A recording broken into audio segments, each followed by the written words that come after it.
Hello, I'm David Newell, but you might know me as the speedy delivery man, Mr. McFeely on Mr. Rogers' Neighborhood, and you're watching a podcast where nostalgia comes alive. It's Jake's Happy Nostalgia Show and Speedy Delivery. I mean, roll it. Welcome to Jake's Happy Nostalgia Show, the podcast where nostalgia comes alive. Since July of 2021, Jake and his friends have interviewed professionals in the worlds of acting, directing, writing, puppeteering, and many more. Who will they be chatting with in this week's interview? Find out in this Jake's Happy Nostalgia Show episode.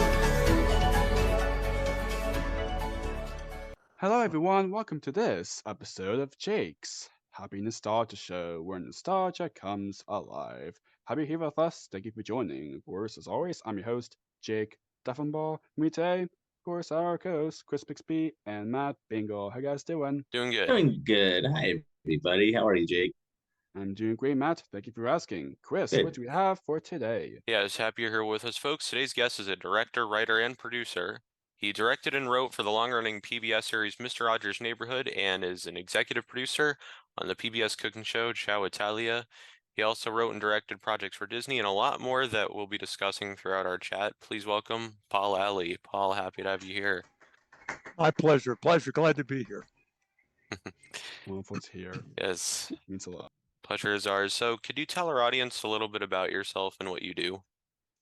Well, I don't know what else I would have done for a living. I cooked French fries at McDonald's. I dug ditches for a plumbing company. I got drafted in the Army during Vietnam. And when I got out, when I was in, I used to listen to Barbra Streisand records, if you remember her. And this is before music videos. I'm an old geezer. So I would imagine I would see, like music videos in my head. And when I got out, I got on the GI Bill, went to University of Maryland, and I remember standing at the end of the hallway, and to the right was radio and television film department. To the left was theater. Both my brothers were theater majors and opera singers and stuff. But I thought about Barbara, and I hung a hard right and went down and got into radio and television program and film at University of Maryland. And I just have spent a life in public television, 10 years earning my stripes. And then my big break came with Mr. Rogers' Neighborhood, working with Fred Rogers for 10 years. I was a writer for the program and I was the television director. So I'm in the studio trying to figure out where to put Henrietta Pussycat and how to do X the Owl, King Friday, and on location with Fred, doing how people make balloons, how people make bicycle helmets, million things. But that was my big break, and I loved it. 10 years of that, and then I moved on to new. I thought I was ready to teach broadcasting. I got my master's degree, and I thought, okay, this is it. Have my big break. I'm done. Now I'm going to teach. So I ended up in University of New Hampshire at public television there, and within a year. Nice. Within a year, I taught some television and film production, and I worked at public television station and took over Ciao Italia with Marianne Esposito. It was her first step into national television, and it had been local for 2 years, regional. And since I had Fred's experience with Mr. Rogers, I took over. And 30 years later, and I don't know, 400 shows later, 3,000 recipes later, it's the longest running cooking show in America. And working with Marianne Esposito she's as nutty as Fred Rogers was. I mean, these people can connect with that lens. They can look in and they make that connection. So I don't know if that was too involved or too brief, and here I am in Winslow, Arizona, the old song Standing on the Corner, Winslow, Arizona. I grew up here as a kid, left 1,000 years ago, moved back 5 years ago. Because of technology, etc., I can work here, and that's great. So that's my story, and that's TV, and I'm writing my 14th novel. So Oh, I nice. do have a life, and I'm happy, and I really am a writer, and I'm right in the middle of my third book in the trilogy Oh, called nice. Flyboy. Wow. So that's it. Nice. Now, God, I hope I'm sounding like a gas bag. So I'm monitoring myself. So anyway, that's it. No worries. And you thought Hugh Martin was nuts. Well, Hugh was like, No, Hugh, he's absolutely nuts. yeah, he is. Yes. Especially his his energy, and it's like, hi, it's good to see Yeah. you. Such a wonderful man. He's such a delight. Yeah, love him. An That's who he is. absolute- Yeah. Yeah. Oh yeah. Yep, Absolutely. pretty He's much. done a lot of work with kids TV too. Oh, Aside from yeah. Mr. Rogers, directed a whole Aside from bunch of Mr. shows. Rogers. Bear. And Yeah. Hugh and, directed, he directed and produced, directed, and edited. He was a real one-man band. When I showed up, they divided the labor into directing, to producing, and I did the directing and I supervised editing and writing. Hugh didn't do writing, but I did. Because partly they hired me to do that, Fred did, because they wanted to do some adult programming. So I did a couple screenplays were produced for the American Playhouse, things like that. And then, so it was great. I still, here I am, I know what it's like to dig a plumbing ditch. Okay. I know what it's like to get blisters on my hands. And the thing that drove me the most was that I don't know what else I could do. I mean, I'm not binary. I'm not like either or, zeros and one. I'm a creative artist. Gads. I didn't want to say that, but hey, I am. And so I'm so grateful I was able to make a living, and I still am. And I think for my case, and I've obviously mentored a lot of young people coming up in the business, and I echo Woody Allen's quote. He says 99% of success is showing up, just being there. Exactly. Very And true. have a fire inside of you, that I just couldn't help it. And I just had to keep doing it. And raised a family and made it. So Nice. Very nice. So, what made you want to get into directing and writing? well, directing, I started off as a floor director on a news show, and I mean as a camera operator, and then a floor director. You move up the the ladder. In the end, I felt that I did a lot. The reason I studied, a good example, when I was in college and GI Bill, all of my fellow television people were taking a business course as a minor. I took sociology because I figured mass media deals with a lot of people. So I'm going to learn, I want to get a hunch for that, a feel for people. And that's, I think, has always been my calling, and that I've worked with people who definitely do that. They look into the lens, and Marianne says, you saute these sausages till then. Fred Rogers would say, there's nobody in the world exactly like you. People can like you just so they can make that connection in that little piece of glass. And I did a lot of that. I did a fairy tale series, Tell a Tales, Gather Around, and I was the host because I thought, Christ, I got to find somebody, and I couldn't find anybody to do the setup, for the illustrations. Mm-hmm. So I went in there. We filmed the very first day. I came back in the editing room, sat down. Back then, you have film, you laced it up on this Steenbeck editor. And I was all alone. I closed the door and I said, well, here goes. And there I am, said, when I was a little boy, I always wanted to, and I'm just doing a setup.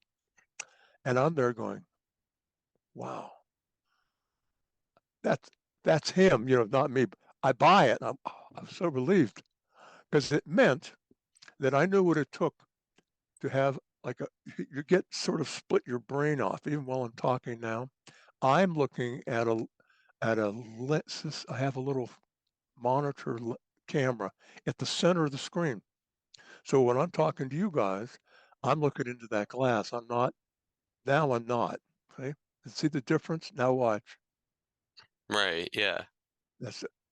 We're all monkeys. We're all bozos on this bus, and we all respond to that.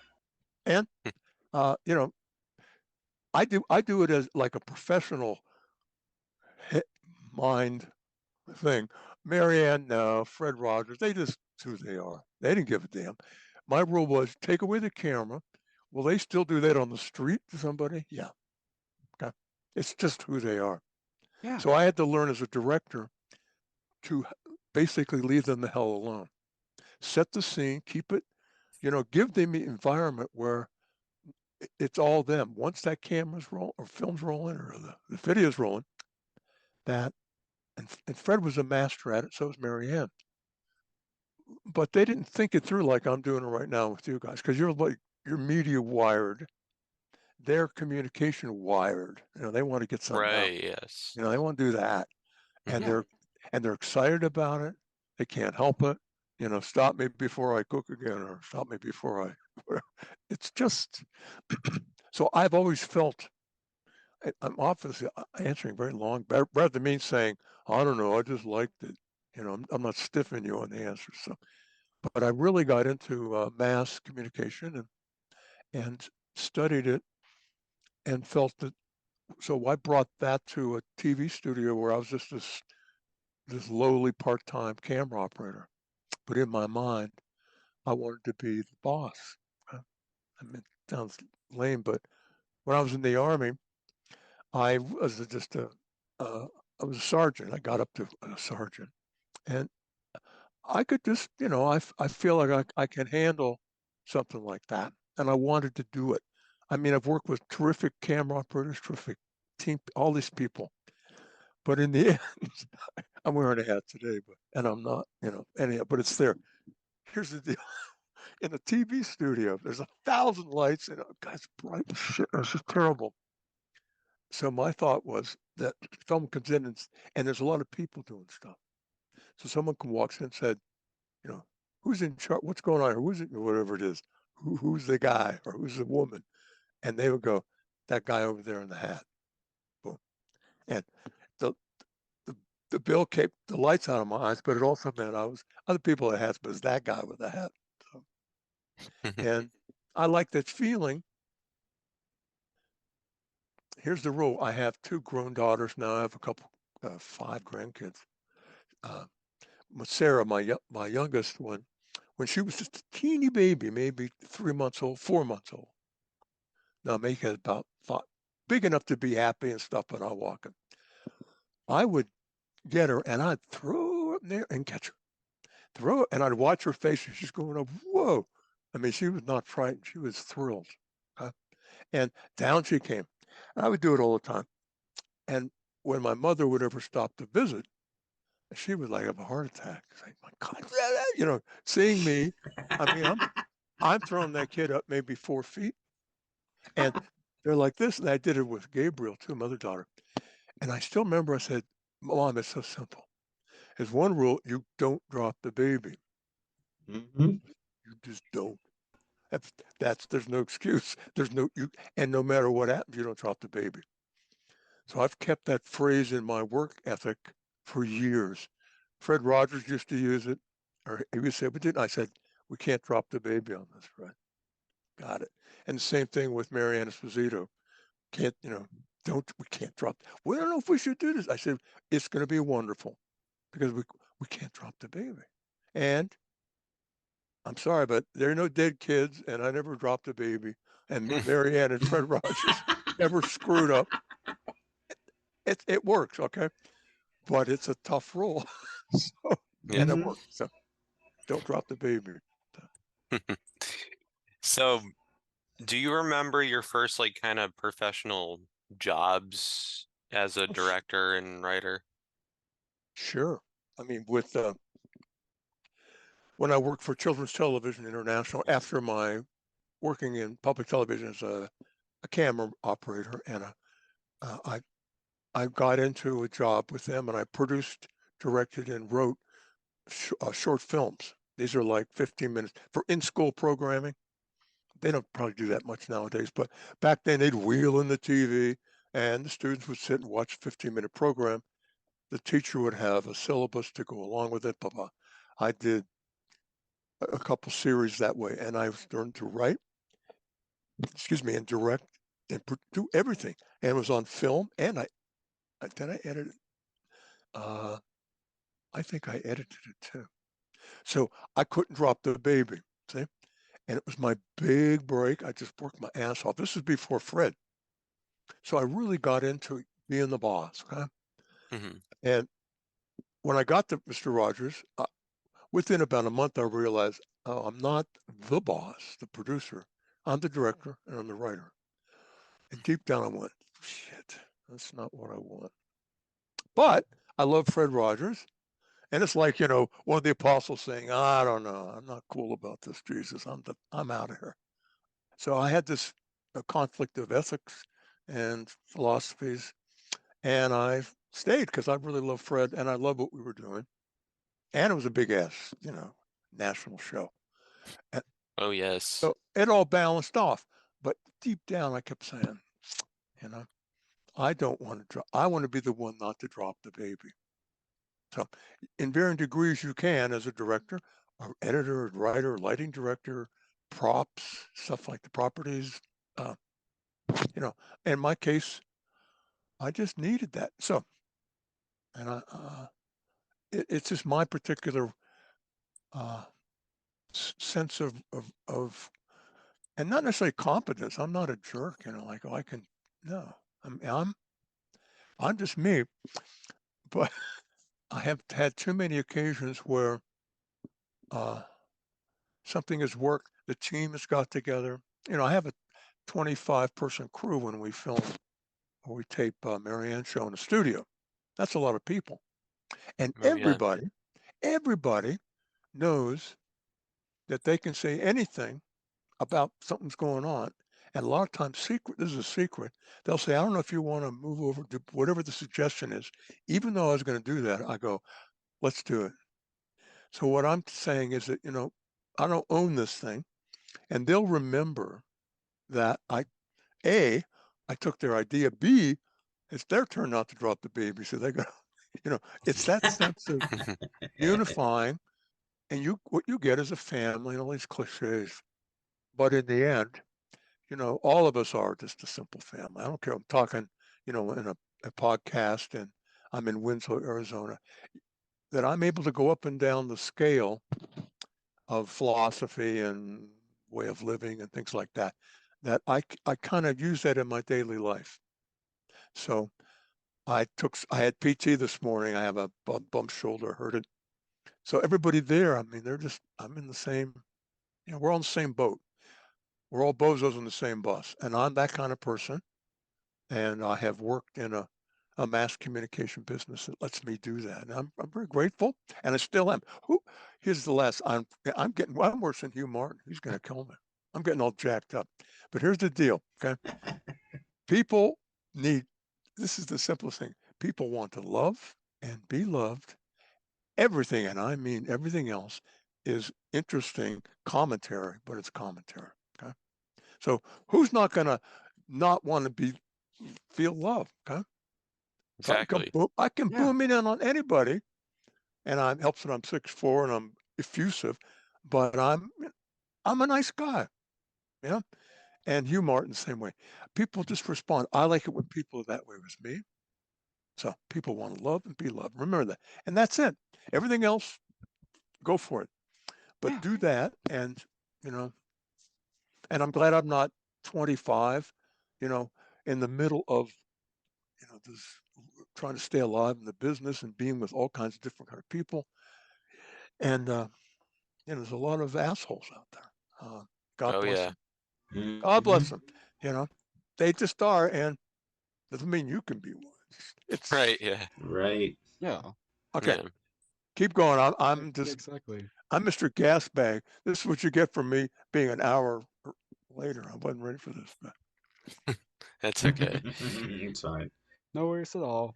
So now, since you kind of touched base in a little bit, working with Fred for for Mr. Yeah. Rogers' Neighborhood. Now, I'm kind of curious. How did you kind of first began working on that show? I answered an ad in Broadcasting Magazine. The company I was with, the Children's Television International, had gone belly up. I was working like kind of categorizing filmmanship, but I was thinking, how am I going to raise 2 kids and a family? And I'm going to go in and doing ads and stuff. So I started bidding on stuff, and I saw an ad in Broadcasting Magazine. It said wanted. I didn't even see that. Just you look in the ads in the back. It said television director for children's programming, box K7. That was it. So I sent out the resume, and I sent out a writing sample of a screenplay I was working on, and just moved on my day. Got a call, and they wanted to talk to me, and I landed in. I knew it was Mr. Rogers' Neighborhood. I mean, I landed there. I met with them, and here's the best part. I didn't have anything to lose. Are you kidding? You think I'm jacked up now? I was like, who cares? Who fucking cares? I'm just, I'm me. I love you. That's I wasn't. And what Fred really hired me because of my writing, number one. I had sent him a sample from the screenplay called Iron Annie. And it happens to be a little eulogy set over the graves of these soldiers that died. This actually happened in World War II. All these young men from a certain town enlisted together, went off to war, torpedo hit them. This is World War II. Sank, everybody's dead. So all the young men in this small town, gone, boom. Wow. And Mm. they went into the bottom of the ocean. So I'm recreating a similar echo of that. And these two Walter Matthau, Jack Lemmon, kind of older pilot characters, and he does a eulogy about the boys. Okay, and that's what Fred liked, and Fred saw something there, and because I just and it just kept going. But that was my hook. I remember I got home, and they didn't say I had the job, but I think 2 days later, the phone call rang, and I picked it up and said hello, and said, "This is King Friday. I was wishing to speak with your daughter Sarah if she is available." Uh, and, and Sarah was, I think, 9. No, yeah, maybe 10 years old, 9 years old by then. And I said, "It's King Friday." So and they talked for a while. She cared about me. Then she was done and handed it back. So that was how basically I got the job. So, and when I arrived there, it's true for anything, but mostly I remember reading this when a pastor goes to a new church.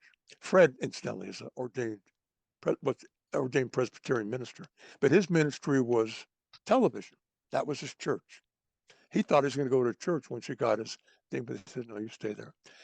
And when a new minister comes into town, he goes into a honeymoon. He had got 90 days to get all his changes, because then pretty soon everything starts closing in. The old ways come in, blah, blah, blah.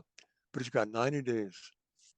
So when I'm in that very first meeting, Hugh Martin, the original show, you see the model of the neighborhood. You go into the house, you dissolve to the interior. Fred goes through the door. It's a beautiful day. Okay, like that.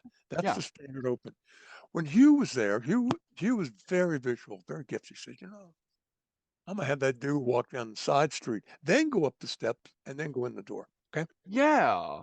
Now, I remember Mm. those. and it works, but I kept watching it saying, "What?" First of all, I said, I think it was after I got the job. Yeah, because I knew I was in my new minister in town honeymoon. I went, okay, what we're going to do, Fred. I didn't say, "Do you mind?" I said, "Here's what we're going to do.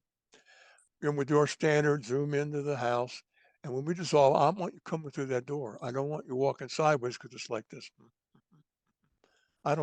You're not doing this. Okay. And I keep thinking, his whole gig is this. Okay. So, and I remember, and I said, we'll just do 2 cameras most of the time, not 3 in the studio, just 2. And I can just see him. He's liking this new minister, because that's all he wanted. He wanted to see that kind of investment in what he did, and he was pretty good. He'd tell you what he wanted to do, and then you go do it. He did not fuss or interfere, never. He was just, you're on your own. That baby was always yours not to draw. So I took away that move of Hughes and made those kind of changes. The only thing I would want to mention with, because our primary audience is a preschooler, 3 to 5. It's not. We had flying to California one time to film out there. I think it was almost the whole swim team of UCLA was flying home, on a charter, not a charter flight, but they're all on a plane. These are college kids, and halfway through the flight, somebody spots Fred. So all these big guys walk, it's a beautiful dude. They all get up, walk down, and sing to Fred, so he's just taking it all in. So, which is proof that a lot of college students watch the show, a lot of adults, just because the power, excuse me, of my original thesis that people want to love and be loved. And if Fred doesn't love you, who does, And college students, stress and strain of life, older folks, things like that, would watch Fred, and no one else is looking. So you just kind of, get that Fred buzz because he was good at it, So, and that's how I got my big start in there, making changes. And I also knew that a 3 or 4-year-old, you and I, when we watch a film, or a movie, we'll see a group shot, and then we cut over the shoulder shot, a close up, and you follow the logic. A 3-year-old or 4-year-old watching that, when the shot goes from a wide shot, or if it's a wide shot and then a close up, they go, "Where the hell am I now? There's no film grammar established. It gets finished pretty soon." But when I took over, I thought 2 cameras. There's only going to be 2 choices. And if it's a wide shot, we'll dolly in. I'll go to an over the shoulder. Then I'll go to a close up. Then I'll come back. I'll walk in, walk out. Nobody will give it. I think one person knew that, a friend of mine, Arthur Greenberg, who's since passed away. He saw what I was up to. Nobody else figured, why would they care? But he saw the logic of directing that way, trying to make it. And I was teaching, sounds pompous, but I was teaching film grammar to a preschooler. So, they were watching, and we did, Sesame Street was what they call cognitive learning. We did inductive. Yeah, I think inductive, which is feelings. Cognitive is ABC, 1, 2, 3, color blue, color red. And induct, I don't think it's inductive, but see, the other one is, I feel like I'm sad today. What happened? These are emotional components. Empathic. We taught that, and I figured, well, I'll give you one example. Betty Aberlin talking to XAL, talking to Daniel Striped Tiger at the clock. Okay. Yeah. I directed that when I would get the scripts in advance, whether I wrote them or mostly Fred wrote them, but I'd have to break the scripts down and kind of have cameras move, what am I going to do? Block it in my mind. And I learned with Betty through Fred that they would have a dialogue back and forth, 2 shots, she at the clock, close up of Betty, close up of Daniel. But whenever Daniel had something important to say, I didn't have a close up of Daniel going, boom, boom, boom. The hell? He's a rag puppet. Fred knew that. He's got fish line for whiskers. When Daniel had an important line to say, it was always a 2 shot. And it was Betty's reaction to what he said. And that sold it. I would stand there during playback. We'd always look at playback with scenes and stuff. And I'd stand next to Fred. We'd watch. I don't think I have any picture of it. But then I'm kind of aside of my eye, we'd watch people watching the scene. Because you would watch everything you did in a segment, improve it or redo it. We almost never redid. Right. But you would, Fred was signing off on stuff. And I would watch other people watching, and they were engaged with it.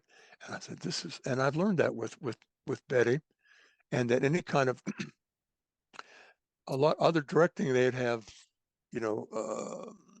XCL or Lady Aberlin at the museum go around, and the people were always how'd they do it? They were kind of standing like this, and the puppets here, and they kind of go. So anyhow, I'm going to do this and then, and they. I don't think you talk to people that way, right?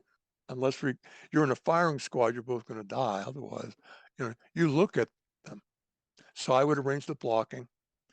So I would have an over-the-shoulder shot just for Betty, talking to Daniel. I would work it that way. So it's those kind of behind-the-scenes stuff that really don't matter unless you Right. ask. So I told you. That's what I did. Absolutely.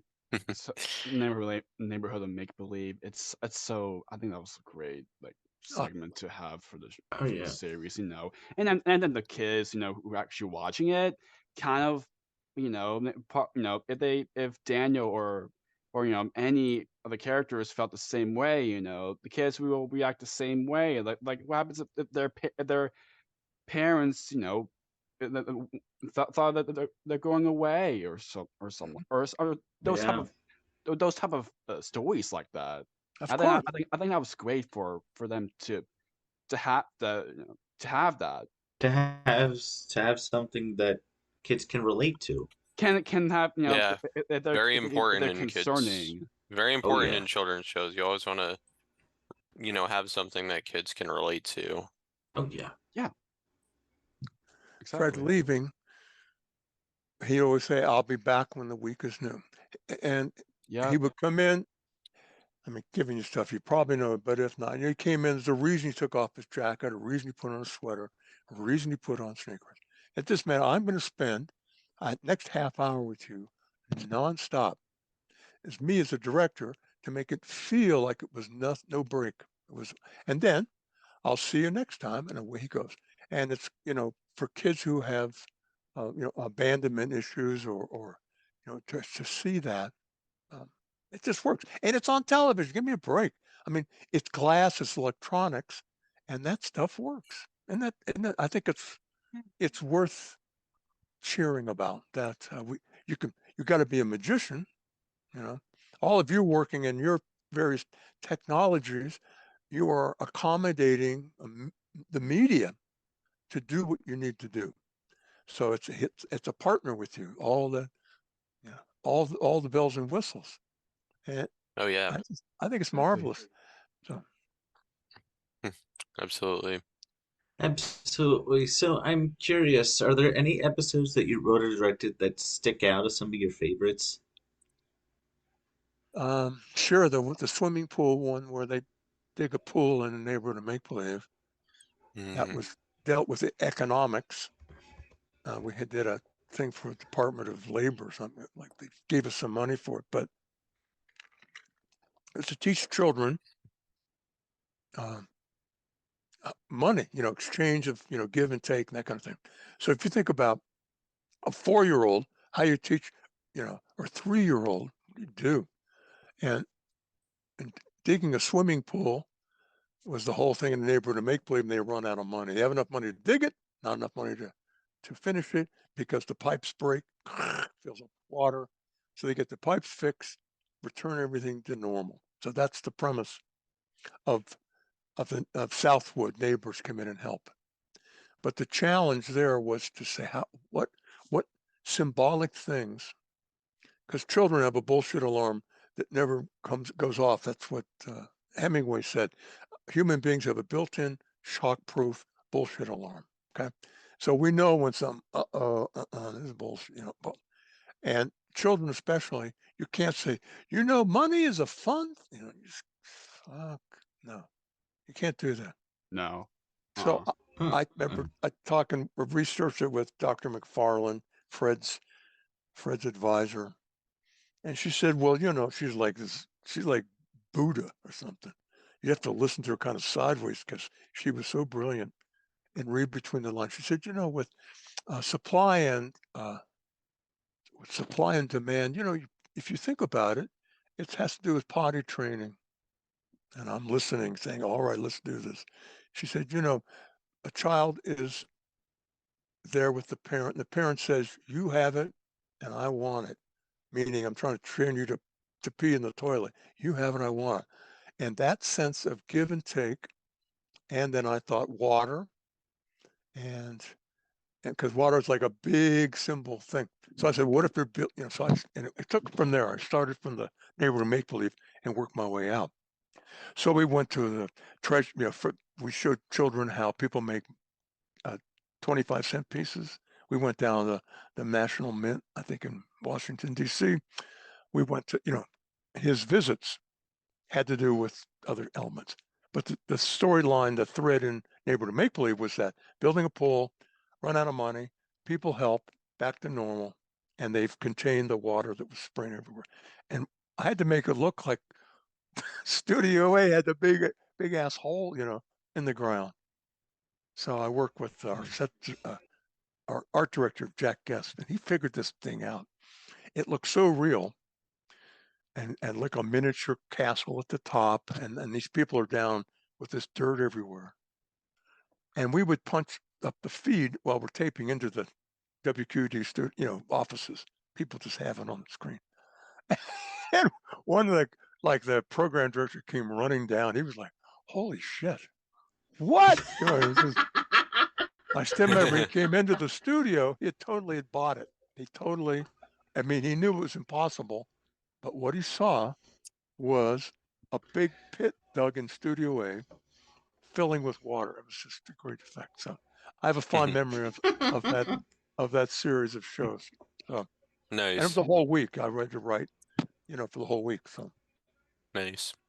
Yeah, there are lots of wonderful episodes throughout the series. It's so great. So now even though we kind of talked a little bit of that part a bit earlier, but of course, Mr. Rogers' Neighborhood kind of dealt with a lot of serious topics. Are there any topics that the show dealt with that you're most fond of? and I am. Let me think of. Let's see. Music, I suppose. I have had a brother who was an opera singer. Another brother, Edward, was an actor in New York. So the fine arts always attracted me, and music. Not that I can play trombone and stuff, but music was a great one because Wynton Marsalis came by, Yo-Yo Ma, all these, and music is such an important part of our lives. And Fred, it was like everything, it was his chance. He really went mad about it. It was a great series of shows. Yo-Yo Ma in the studio, he was in Joe Negri's music shop, and then Fred comes in, visits, and Yo-Yo plays as a cello, very famous cellist. When it was done, I was talking with him, and he was still sitting there with the cello. We'd watched the playback. It was okay. And he just looked at me and said, "You want to lift it up?" And it's like a Stradivarius he had. It's like about I don't know, $1.7 million. And he said, "Be careful when you lift it up." I said, "Are you?" He said, "I don't mean be careful. I mean just lift it. You're gonna be very surprised." And I reached in and I lifted, and it went up like a violin. It was so light in my hand. I'm waiting to, grunt up a cello, and it almost, he kind of reared back, and I put it back down. And it might have been a Stradivarius, he has one, that he said, Stradivarius, the guy who made it, he knew how much wood to cut away until it stopped, just until it stopped being a cello. A great way of explaining it. But that tension, and I still remember that, to hold something that was built made in the 18th century. So music was a big one, and with Fred and Yeah, people of singing and course. everything. It's music's Using part of our lives. piano and wrote Yeah, all music, all script, for And the Yeah. whole Johnny series. Costa, big part of the show for many years. Yeah. yeah, Yeah, there are lots of great episodes. Like kind of like when it comes to like involving with those type of topics, with people, because I know there are episodes, that Fred talked to in the camera about death even, oh yeah, yeah, it's how people be Yeah. sad and all, but like like he just wants to, no matter what, always think of such happy memories that you will, Well, like yeah, it's and just look, life is a full range of emotions, and Fred was very concerned about uh, yeah. of certainly the effect of a family and children and the and really just feelings. That feelings are okay to they come and they go, Yeah, like kind of like Yeah. and I mean that's what I think. Well, you see, I'm watching you react to that in memory, and that's exactly what he was about. And he was no different than you or me. We are all out of the same mold, and that was his congregation, was young children, and nobody had really done that before. But that's all Fred knew to do, just like it's all I knew to do. I don't know what the hell. he just wants to kind of give it a try and see if that if that works, Yeah, or Mm-hmm. and there are you've times got to. in Yeah. where one time he was like um one time there was a guest on that series who was a actress who played wicked witch of Oh wicked yeah, witch To of the yeah. west. Margaret to the west Hamilton. yeah Yeah. Yeah. where because they're kids, even adults, even they're like so like scared about that, but Fred, You he bet. just wants to like, hey, it's just it's not real, it's just a pretend, you Yeah. know and And then remember, they want to talk about all the motions of the songs, and like of course, he Of wrote them course. all. like what do you do with the mad that you With the mad feel, that you feel. Yeah, that's a classic. Yeah, and you never go down the drain. That's when he sang that by the toilet. yeah. Mm-hmm. After we did a thing on how people make toilets, Mhm. ceramic and this. It I forget that I think it was Trained Company. Then we went back and you just sing it because a child looks at it and says, "Jesus, there goes the water." But Fred said, "You never can get on a drain. You just can't." I mean, that's pretty awesome. But but at the root of that, if it's four words. If it's mentionable, it's manageable. Okay. But if you don't mention it, you Yep. can't blah, blah, blah, blah, blah. Tell that to the Ukraine and Putin and whatever. If it's mentionable, it's manageable. But Manageable. Yep. mentionable, Mm-hmm. you get it out. It's just what it is. But Fred was great at mentioning things that just you never would have thought of. He was just, he was wired into that. That man was born to do it, and he did it. Oh yeah, did And it one of his well. Mm-hmm. songs, yeah, Very well. you've got to do it. Dun, dun, dun. Every little thing you got to do it, do it, do it. And when you're through, you can dun, dun, dun, you can say you did it, you did it, you did it. That stuff. Just and Bobby Vaughn shooting on the camera two. Bobby just moving in on that beautiful shot of his. He was so gifted, a fabulous cameraman. I'd watch Bobby during rehearsal. I'd stay out on the floor and watch Fred come in and open, the open of the show. And I'd watch Bobby moving that big ass camera and pedestaling up and zooming all in this wonderful move as Fred's coming in the door, down the steps, around the corner. And then he sits and then he stands up. He goes over to pick his jacket up, puts a sweater on. Watching Bobby adjust, it was just like a miracle. And Bob was doing just instinct, He'd done it so often. I love that guy. So That's made wonderful. me look good, made us look good. That kind of devotion was great. So, Yeah. And one time that Big Bird, Oh yeah, when Big Bird was on, yeah. oh yeah, yeah, yeah. I neighborhood, wasn't there yeah. for that, but yeah, Yeah, I also want to make sure that like if you were there or not, because that was such No, a I think wonderful, that was yeah, just yeah. before, Uh, I think. that was, I think, with maybe before Hugh. Yeah, Carol Spinney was the puppeteer. He just died, I think, just a couple of years ago, or Yeah. this year or Yeah, something. Yeah. couple Carol was years there, ago. West his soul. and we did, Yes. and Fred did a cameo for Sesame Street too. Right. Yes, Yes. yes. But Yeah. that was sort of, I was still in Children's Television International, that company, when they were doing that. And I remember before then, I was air director on weekends at WT in Washington, just sitting there watching shows. And I'm there by myself, and I'm just looking at Fred going, give me a break. This before I had kids, before any of that, I just thought, this is like ridiculous. I had no connection with this guy.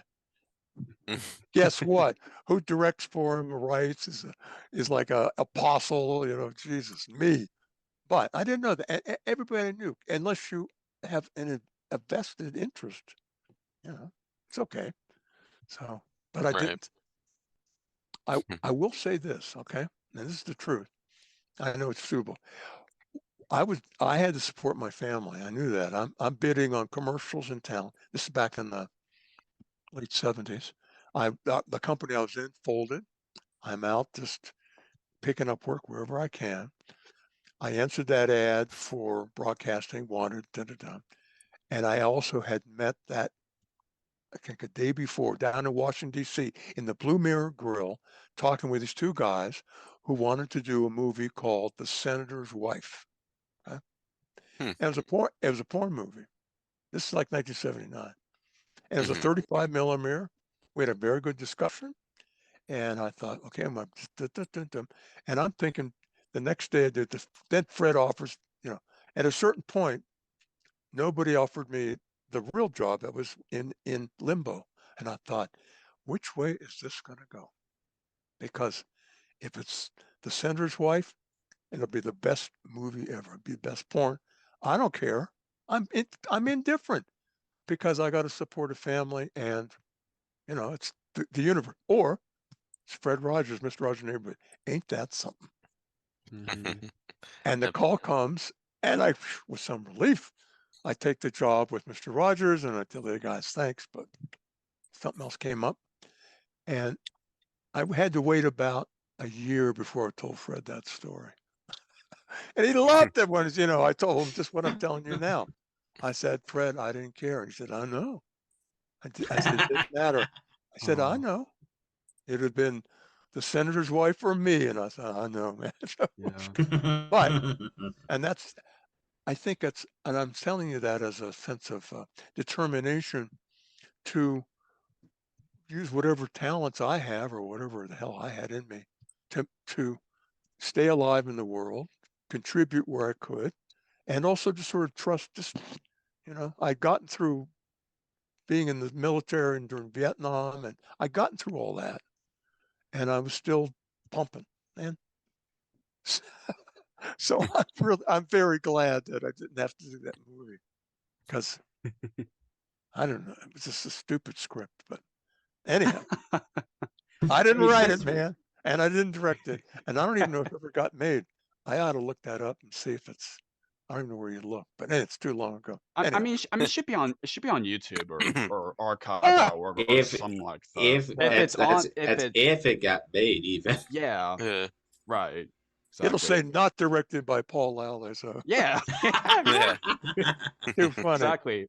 Since you're kind of like mentioned like a kind of couple of songs, like if you're like wondering like any songs that we absolutely love, the Fred and you got to sing throughout the whole program, like some of them that I just love, that I feel like his was so stick out that they'll they're adults now that we remember, like for example, like I'm proud of you. I'm proud of you. It's your like. You're special, and of course, such a good feeling. There's so many, like, of course, it was great, songs, but there is a reason why he wants to create those songs, he wants to know the children, what those songs about, and then what he did create. I think. What do you think he was doing? What do you think drove him to sing them? I get to ask you. I mean, we all have a reason. What do you think it might have been? I'm being Fred now. Sorry, but that's what he'd do. He'd go, well, why don't you tell me? Yeah, I saw him do it all the time. Yeah. Well, what do you think? I mean, what he wants to talk with that person. Yeah, probably just his connection to kids overall, and just that he knows what what will resonate with kids and what works Uh-huh. for Exactly. kids. And you So. think that's why, yeah, something that, did he do it just for children or for, who do you think he did that for? I think, Probably for both kids and adults. yeah. I I think. feel like he probably I feel like he might have did it for everyone, but with kids in mind. Yeah. Yeah. That's what I think. Yeah, because there are adults out there, still thinking about Mr. Rogers, and like us, I of know. course, and Yeah. so Of course. it's has a kind of a huge reminder, Yeah. even just listening to them again. Yeah. He's an icon. He is like he's part of the American cultural experience is Mr. Rogers' Neighborhood. In the future of children's entertainment. Yeah. Yeah. Mhm. Yes, And indeed. Yes, it's indeed. I'm reminded of when Fred Rogers spoke at the Senate. This was back in 1969, Yeah, and around there. Yeah. for funding for children's television. yeah. And Yeah. he had referenced one of the songs he had wrote. What do you do with the mad that you feel? When Which you I feel so mentioned a few minutes mad you ago. could bite. That's Man, right. bite. Yeah, he's certainly an icon in not only children's television but a whole bunch of things as well. He also So spoke much at a lot. generations too. You were mentioning college students earlier. He spoke at a lot of commencement ceremonies Yeah. throughout the years. Yeah, He resonated with so many people. that's wonderful. He had a quilt made of all the doctoral ribbons he had. You get the doctoral thing. And it was a patchwork quilt of all these different colleges giving him an honorary doctorate. And you're right. He was a very courageous. He weighed like, what does he weigh? 147 pounds. His whole life. 143. 143. 143, which it means 140. I love you. I love you. Yeah. Yes. so I every went. time he saw Go that ahead. member, he'll give a smile because it means I love you, and that's Yeah. that's how he is. When I first got there, my first day there, I drove in from suburban Washington, D.C. I didn't even know where Pittsburgh. I'd flown to Pittsburgh, but I'd never even been there. Christ, I said, this is like the end of the universe. All the way into Western Pennsylvania. So when I get there about 11 o'clock, and my wife Connie at the time, my late wife Connie, and the kids were still back home, and they were trying to figure out we're going to sell the house and move. But I get there, go in and say hi, Fred. He said, I'm going swimming. You want to come? I said, okay. I've been a lifeguard in my life. I swim. So we went down to the Pittsburgh Athletic Club, and at the time was all male. It's in the late 70s. No females. It's very common for a men's club like that. So there's a swimming pool, and you would swim, as I learned, and I should have known better, in the locker room in the nude, okay? Because it's like the Greeks, gentlemen. So I'm in there getting undressed, and like, Christ, Fred just does it every day, swimming. And I'm walking out to the end of the pool, looking straight up, mind you. I'm not looking at Fred Rogers' pee-pee to tell you. I'm looking straight ahead, and I'm naked. He's naked, and he dives in and starts swimming laps. And I remember just diving in, thinking, "Here I go, world. I'm just fucking diving in. I'm gonna start." So we swam back and forth, got out, da da da da da. But go Oh swimming man. in the nude. Now they don't do it anymore, but that was very common, in the 20s and 30s. The YMCA was that way. I think it was the guys wanted to look at young boys. It's a very Greek thing, the young male, the pre-adolescent male kind of thing. So there's that, but that's Greek history, not this. But I remember as a little kid, YMCA, little poor kid, came from a very poor background. They said all the kids had to swim naked because there's chlorine in a pool or something.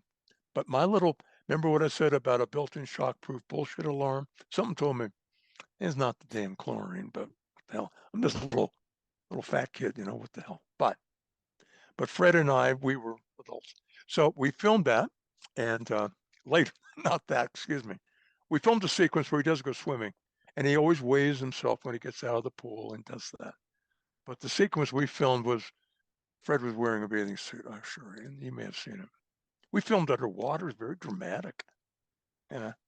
had an underwater housing on a camera. So a lot of memories and a lot of just, I learned how to be around people who were very talented and well known and gifted and popular, and to be just normal with them and to try to find that part of them that is as normal as you and me.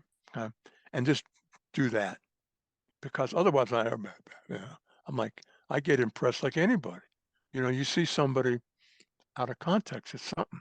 So I learned with Fred to deal with high profile people, and I have been that way ever since. That just, and I can tell that it's like water to a thirsty plant when you do that, because that's all they Mhm. want, Right. unless, yeah, that's all they want. They just want to be treated, you know. Taylor Swift, I'm sure, would love you if you just, what's going on, you know. Yeah. And she just relax, okay? None of this, godlike stuff. All these things. I think she's terrific. All these talented people, but I Right. learned how to do that. So, Definitely. So while we're on the subject of Fred, you became very close with him, as we have discussed. What was it? What was knowing and working with Fred like, just in general as a whole? mhm. He was as real as you or me, as easy to get along with. You know, that's where I learned how to treat. Just he's like a regular guy. Terrifically funny. He was a strict vegetarian. He owned a Vegetarian Times. His rule was he didn't want to eat anything that had a mother. I mean, God, that's hard to. Okay, didn't want to eat it, but he didn't. He was a vegetarian, but very cool about it. And he loved to eat, though. I loved to eat. So when we would go on filming on location with the crew, we would be gone for a couple of days, go into a restaurant, sit down, and it'd be like 5 people: cameraman, gaffer, assistant producer, producer me. And you look at the menu, you start talking about what they have, and Fred would say, "My, that look at that big squash, looks very interesting." So sort of that's the cue. Somebody's got to order the big squash. Okay. So, but 3 minutes later, everybody knows what we're getting, but they have all of Fred's suggestions are planted in, in the meal. So by the time the dinner comes, everything kind of comes in a big, everybody takes a little bit of something. So that's how Fred did it. And he loved to eat. He Mhm. just he knew the value of food. And this is so odd. I'm going to tell you this stuff, but I learned from Fred how to do a close up of a person, that there's only 2 people ever who you see like this. Okay? One is your mom, if you're lucky, and the other one is your lover. Okay, and that's it. This is about right. Okay, this is kind of getting close.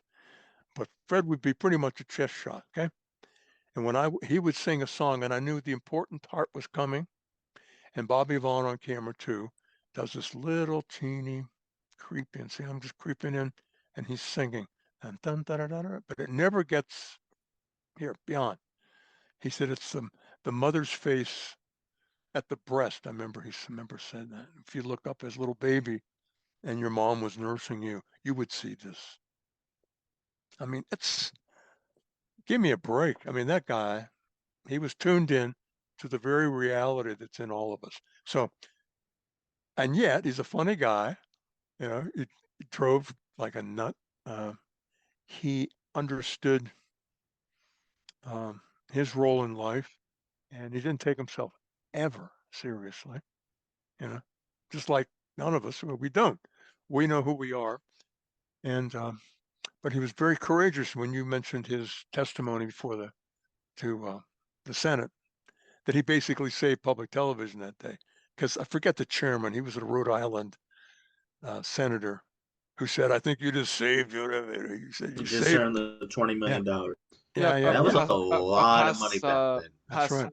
I Pastor, can't Pastor or something something. like that. I can't remember the name at the moment, but yeah, I mean, it was $20 million, and you got to remember, folks, that's a lot of money back in That's right. 1969. Exactly. And So that was huge for he was public he television. was fearless, Back a time, back fearless time, yeah. guy. Absolutely. Yeah, at 143 pounds and skinny, narrow-shouldered, soft-spoken, but just like this relentless, he couldn't help himself. And that kind of, well, it's irresistible. And it's daring, to be vulnerable like that. Come on. It's, Yeah. we all walk, the tendency is to protect yourself, keeping up shields and stuff. But we all recognize this, being vulnerable, how powerful that is. Yeah. He was a master at it. And hopefully I'm answering your thing about how he was. Mm-hmm. But he Yeah. was, you could talk with him like you talk with me. Yeah.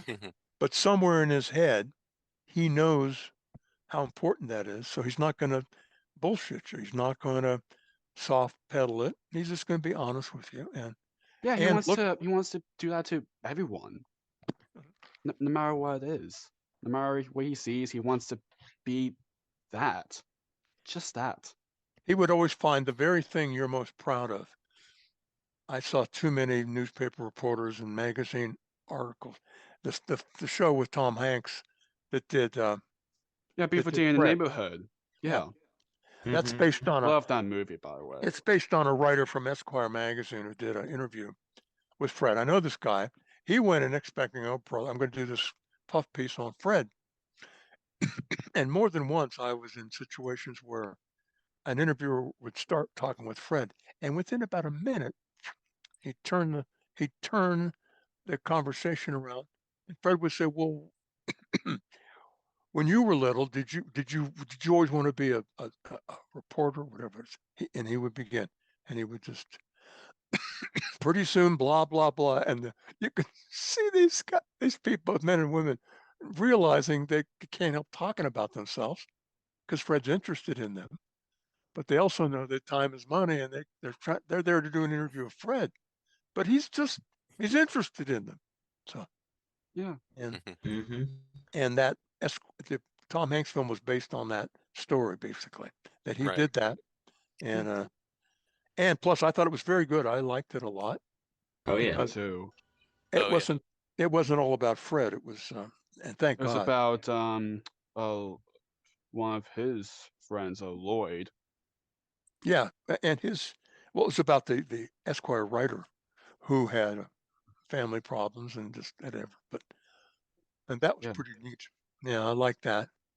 I like the documentary I saw too. Pretty good shot at him. Uh, yeah, and it's proof of that. If you're interested in it, we're talking about it this afternoon. Fred's been gone, I don't know how long now, 10 years, more, 20, Longer than that, like 20. Yeah, 20 years. 21 20 years, I years. think. Yeah, There you go. There you go. Well, it's a testament, I think, to the human heart and our acknowledging someone who knew how to touch it and touch it well. When we were little, we didn't come out of the womb full blown, man. We were like little pumpkins. We were the ones getting thrown in the air, and not hopefully not getting dropped. I didn't drop any of my Right. kids, thank God. But no worries. that, Right. you know, but it's all in us. And Fred was able to go all the way down, come all the way back up, and really be a staunch defender of childhood. And it worked. I think he touched many, many lives, still does. And I'm glad to have Nice. Yeah, been in there yeah, doing it, helping him. absolutely. I mean, what he did, Yeah, it's just wonderful. yeah, Yeah. he'll always, no one can be like him, Yeah. Yes. So, ever, and I mean, just a sweet man, always, rest his soul and everything. So yeah. And he could do it because he looked in the lens. He knew how to do it. And remember, though, he was not looking in the lens like I am, the way I told you, and all that sort of methodology. That is, an evil person can do that. But that's where you have to trust your Hemingway, your bullshit alarm, because that'll tell you. But Fred was natural. It's just what he did.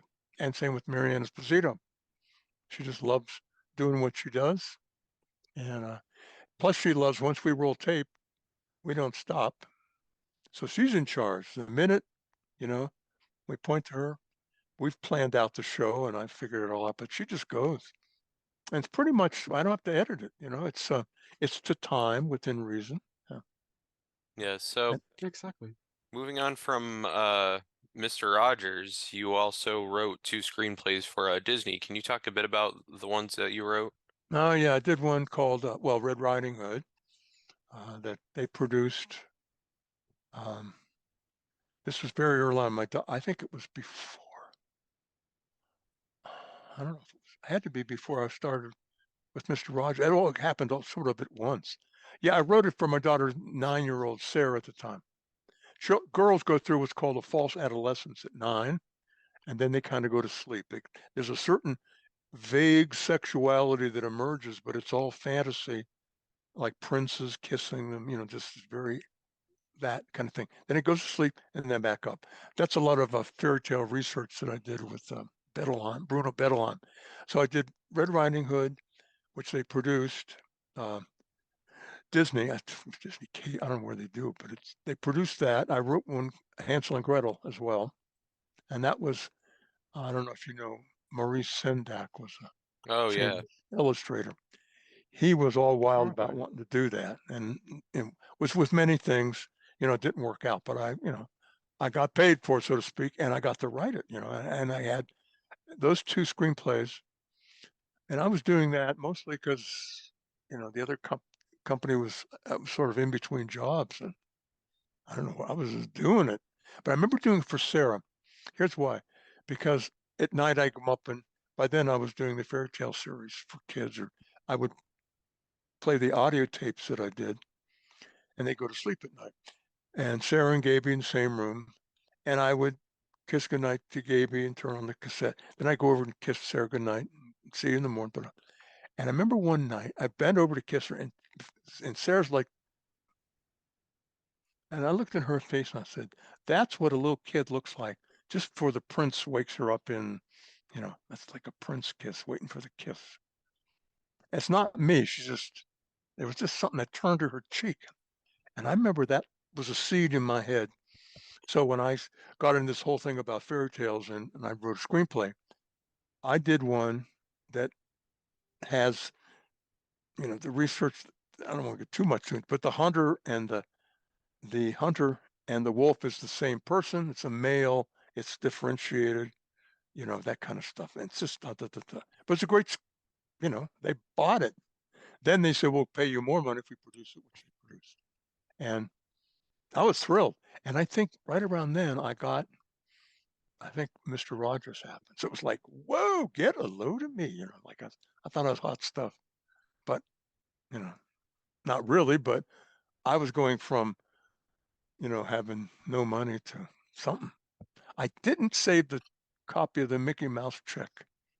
I did, Hmm. I should have, because there's Mickey, and the page. It was really neat. But that was a thrill. Those 2 things. And by then they did another fairy tale series on another cable thing, and their project sort of faded back. So they had movie stars doing stuff. It was a different concept, but not Disney. So. But I did it. So little old me, this kid in Woodbridge, Virginia, this schmuck. You know, Hmm. this was I'm just a schmuck, and it worked, and I'm grateful. Uh, But I've always this way. Listen, I'm the last one in my family. Everybody else is kind of gone.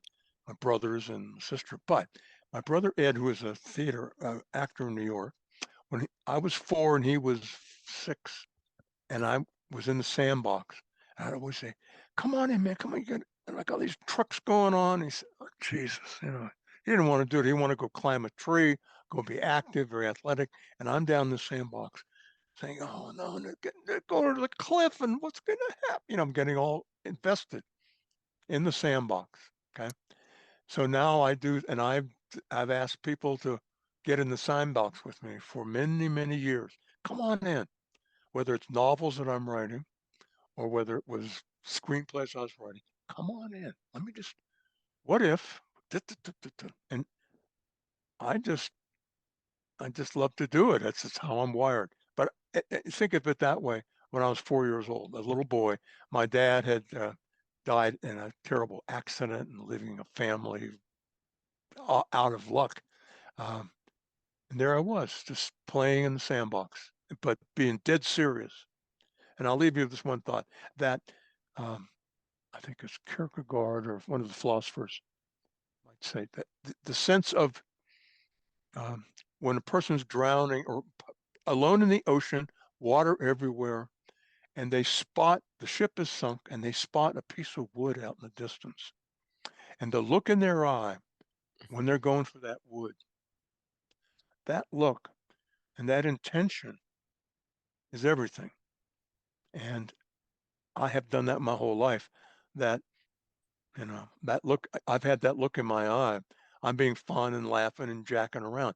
But I saw that wood and I went for it, and I just love that thought, that look in my brother Ed, he and I talked about that a lot, just in a life of the fine arts and just trying to make it happen. That the passion for it and the wanting it and the needing it, because I didn't want to dig ditches and plumbing because I wasn't that very good at it. So that's my tip. That's my philosophical tending. And I hope you've got enough meat on the bone to do this. Is that okay? Yeah. Yes, and since we're kind of getting to the last 3 questions here, I know we've talked about it a bunch throughout this interview, but now, years after, Mr. Rogers was off the air, and now you're working on this other show, Ciao Italia, as an executive producer. Of course, which you mentioned, working with Marianne Esposito. What's overall, what's getting to work with her like on the same as Fred? It says she cooks food, and Fred would reach out to children. They're both identical kind of people, both passionate about what they do, and a little bit easier to work with Marianne because I learned at the foot of Fred Rogers. And when I first went to work for her, I remember driving to her house. I'd seen the couple shows she did locally. They were just dreadful. I said, oh my God, I had all these notes thinking, what am I going to do? This is terrible. I mean, not her, it was just the production. It was just stupid. And I got in there, I met her and sat down in her living room. We sat down and talked. And just before I opened my mouth, I had this memory. And I said, Marianne, after you film a segment, where do you sit in the studio with the crew and where do you watch playback? Because I'd be interested to know, because when I worked with Fred, I remember saying, Fred, like Fred and I were drinking butters. When I worked with Fred, we'd always watch it, playback together, the crew. And then if he liked it, then we would move on. If he didn't, well, we would just do it again. So what about you? Where do you do it? And here comes the world's longest 5 seconds of silence. He went, Oh, wow. Playback? And I went, got it. So I mentally threw away all the notes I had about why this show was so stupid and awful, because she had no control. She was just in it. I said, oh, okay, never. Well, if it's all right with you, we're going to do that because Fred and I, we felt it very useful. So is that all right with you? And in that moment, I'm both mostly throwing the baby in the air, and I'm giving her the keys to the car, whatever the analogy is. It's yours. The minute she owned that, did it, I figured it would take like maybe a couple seasons for her to get in the groove. It took her like 2 shows. And we rehearsed those. We didn't even air those. I taped them. We looked at playback. Dun, dun, dun, dun, dun. She's sitting there watching herself, on the monitor. I should have sent you a photo of that because we have it even to this day. The 2 of us sitting there nowadays just watching playback. And of course, it's always good. I don't think we've ever redone one because nobody drops the baby with Ciao Italia. We don't do it till we're ready, but when we're ready, we do it. But that's what it's like to work with Marianne. Sorry to I missed her anecdote today. I can't help it. So. No, that's okay. That's totally fine. Perfectly fine. No worries at all. Yes.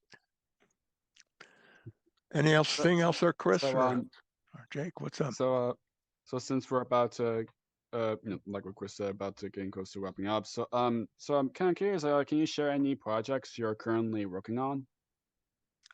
My writing mostly. We're still trying to get funding for a new season of Ciao, but I'm in my third novel and first draft of Flyboy.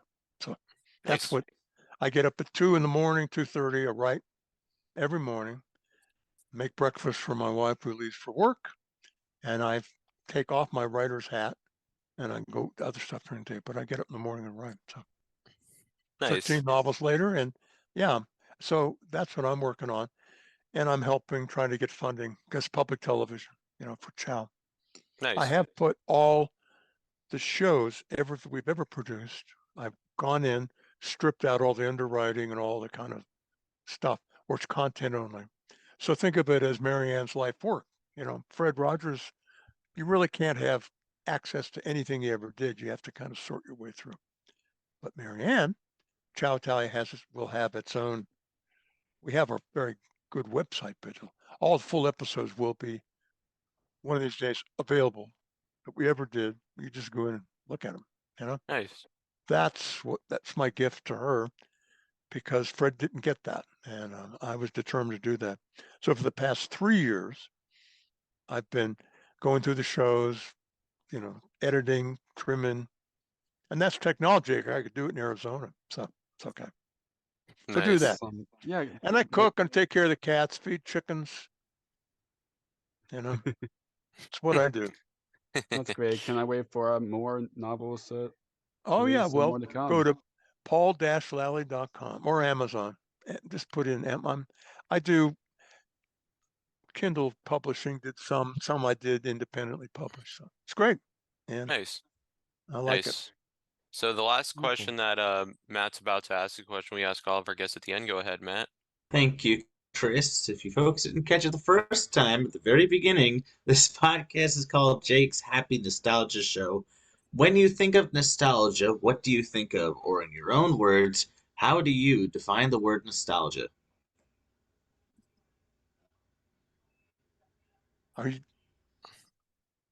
Is that your lead in line? What were you doing? It's a done? Yeah, question. Oh, you're asking me? Yes. Oh my God, you could trim that. It sounded very much like, and stay tuned. Yeah. What do I find nostalgic? Jesus, that's very funny. Well, that's your answer. Professional Paul Lally completely drops the ball. That's great. What's nostalgic for me? How do you define the word nostalgia? Yeah, pretty much. It's very funny. Well, I mean, what's nostalgic for me? Talking with you, it's the best. I get to look back at things that have won my heart, and they come alive again. Nice. Great word to end on. It's wonderful. Yes. Well, Paul, thank you so much for taking the time to do this. This was a blast. My pleasure. It's good to see you guys. I wish you the very best. You too. And I love you. I love Thank you you. just the way you are. There's nobody in the world exactly like you. Okay. Yes, and Very DJ much, Paul. DJ Thanks a Bob lot. Brunkle, he says hello. Oh yeah. Bob, great I friend saw of that. ours. I saw Very that. good friend. Yes, Good. He's wonderful. Yeah, so we'll keep- thank you so much for what you've done over the years, and especially with your involvement in Mr. Rogers' Neighborhood and a lot of things that you've done over the years. And keep up the great work of what you're doing now. Can I wait what's next in store for you? And Thank you. It means a lot. I wish it straight back at you. Thank Well, you very I'm much. gonna go call my wife now and feed the chickens. Okay. Yes. All right. Sounds Keep good. in touch, Paul. I'll let you know when this goes up. Oh, thank you. Okay, You're I love welcome. you and see you. You too. See you soon, You Paul. too, Too, Paul. Paul. Take care. Thanks again. Bye. Bye. There should be like a red There you go. Oh, there we go. Well, it's goodbye from us as well, everybody. We absolutely enjoyed our time speaking with Paul Lally. Links to his website and his social media will be in the description down below for And his anyone who wants Amazon to links. connect with him or check out his work. Yep. And check out if you want to check out his books. That's either that's already published or it's going to be coming out. It's also the Amazon links will be in the description down below. So any of y'all want to get a copy. Or check out his Yes. website as well, paullally.com. Make sure you include that line there in Yep. between the first and last name, paullally.com. Yes. But keep on the lookout for more wonderful interviews coming your way. And as always, what do we say, Jake? Keep nostalgia alive. Take care, everyone. See you next time. Take care. Bye.